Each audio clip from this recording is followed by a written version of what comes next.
This video is sponsored by Ground News.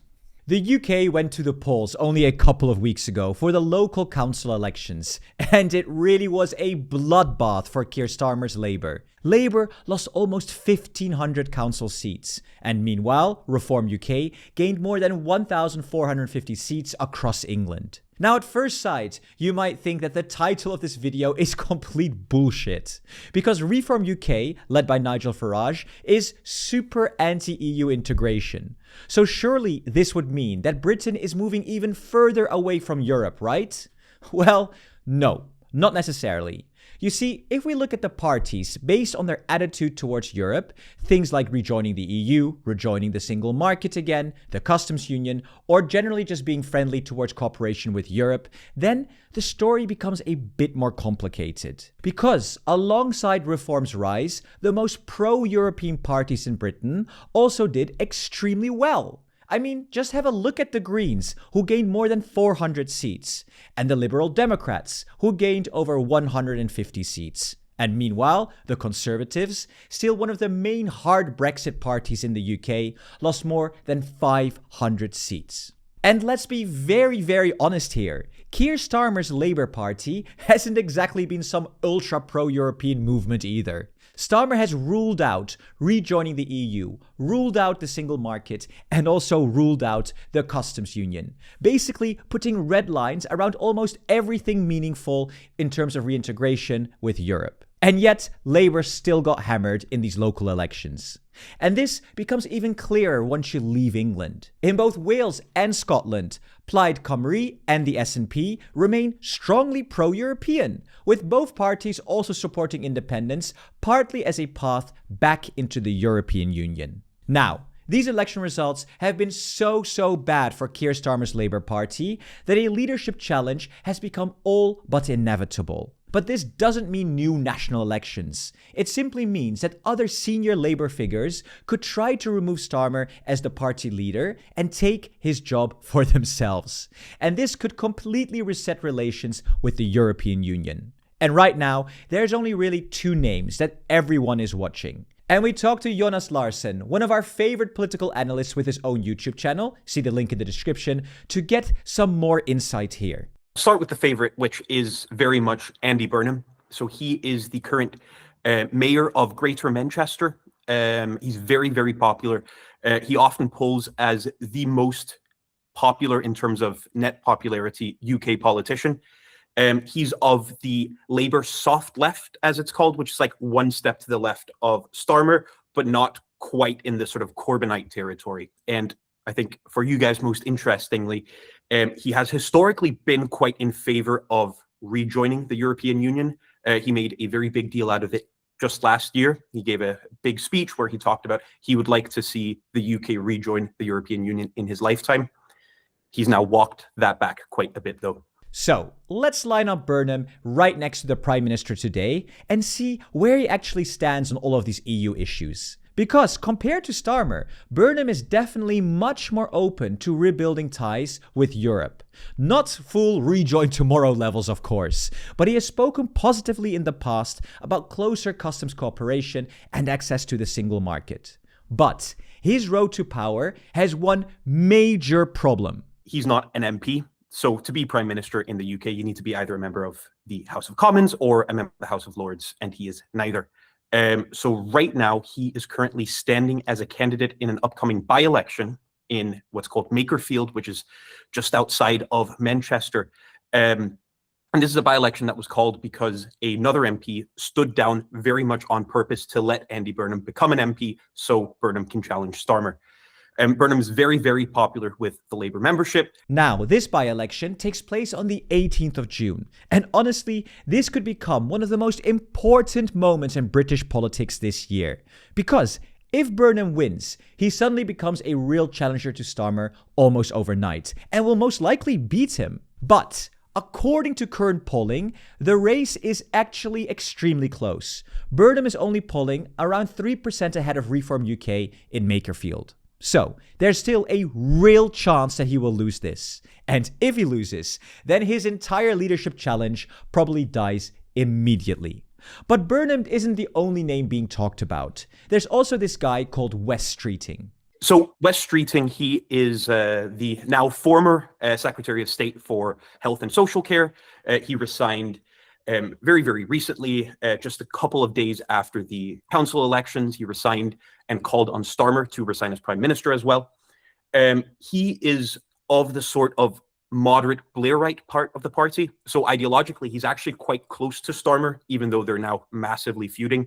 Yeah, that's right. Streeting resigned, publicly broke with Starmer, and it immediately sparked a political war inside Labour. And for good measure, he reopened the entire debate about rejoining the EU. But we'll talk more about that later. What's really interesting, though, is how this story is reported differently depending on where you look. Now, if we open Ground News and look at the story of Wes Streeting resigning as the UK Health Secretary, you can really see the bias of different news articles or news outlets. I mean, let's just go to the bias comparison of Ground News right here, and you can see that right-wing outlets use words like lost confidence and the imminent collapse and pretty much delighting in Labour turmoil, while the left-leaning outlets reframe it more as a open rebellion and that there's a leading challenger now against Starmer. I mean, if we scroll down and see the actual articles and we go to the left-leaning articles, I really enjoy this one, which says, Weasel Streeting quits for Starmer leadership challenge. So instead of Wes Streeting, calling it Weasel Streeting, which is quite interesting how some left articles are framing this story. And this is what I love about Ground News, because right here you can see all of the total news sources reporting the story. You can see the bias distribution. I mean, right over here, I can see the right-wing media reporting on the story and pretty much click on any of them to see the story in more detail. And also, all of these articles right here have a factuality rating, and you can see where they lean in terms of political leanings. So, if you want to sharpen your media literacy and compare coverage for yourself, you can get 40% off unlimited access to the Vantage plan using the link in the description or by scanning the QR code on the screen right now. Back to the video and Wes Streeting, who reopened the entire Brexit debate in his bid for power. In terms of the European Union, this is also quite interesting because just recently Streeting was of Starmer's belief as well that this isn't a topic that they massively wanted to revisit. It wasn't an election winner for them, but now Streeting, perhaps to put some pressure on Burnham, has come out very recently saying that he would like to see the UK rejoin the European Union. Though that should be caveated by the fact that he also said he knows that Labour doesn't have a mandate for that just yet. So that would be something he'd want to do further down the line, maybe after a future general election, for example. So yeah, Wes Streeting may have just backstabbed Starmer and thrown the party into chaos, but he's also dragged the European Union right back into the center of British politics. And here at EU Made Simple, we love that. So again, if we look at the overall picture here, Streeting might actually be the most openly pro-European figure of the major Labour candidates. He has called Brexit a catastrophic mistake and argued that rebuilding ties with Europe is one of the best ways to get the British economy growing again. But it has to be said, his road to power has already hit some major speed bumps in the last couple of weeks. Is a bit more challenged because when he called on Starmer to resign, it was widely believed that he was trying to get people to sign onto he was getting people to back him, but he didn't actually launch a campaign, which is probably a sign that he couldn't get those 81 MPs he would need. Maybe if Burnham enters the race and there's already a contest going on, that might shake the bag a bit and a couple more people will come out for Streeting, but it's looking more difficult for him than for Burnham. So, all eyes really are on the Makerfield by-election in the middle of June.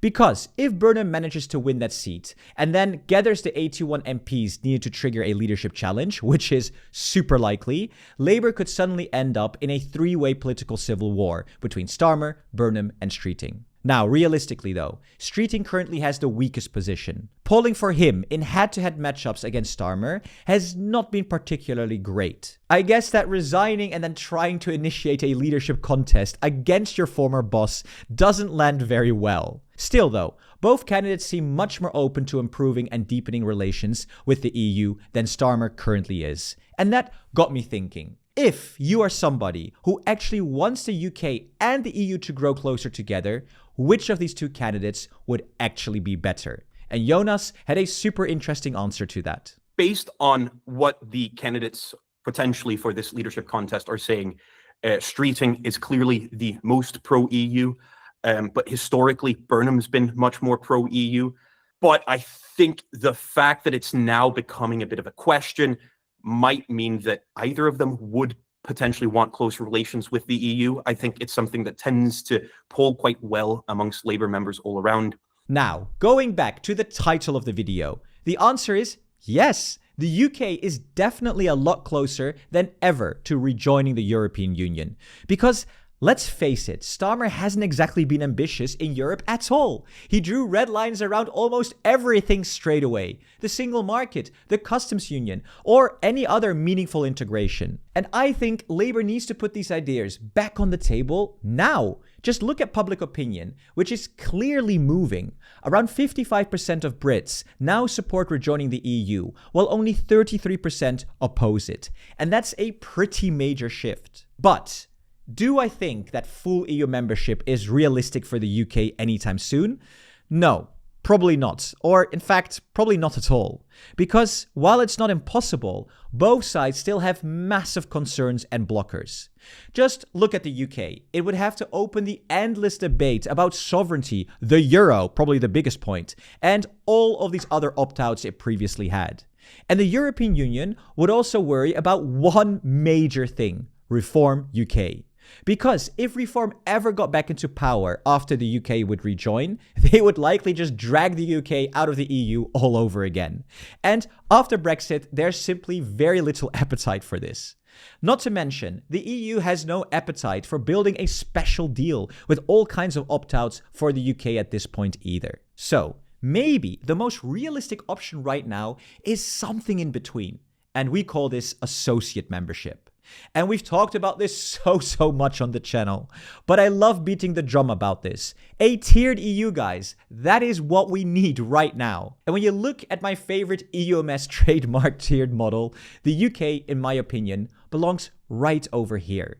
Part of things like the customs union, single market, defense projects, research programs, and so on.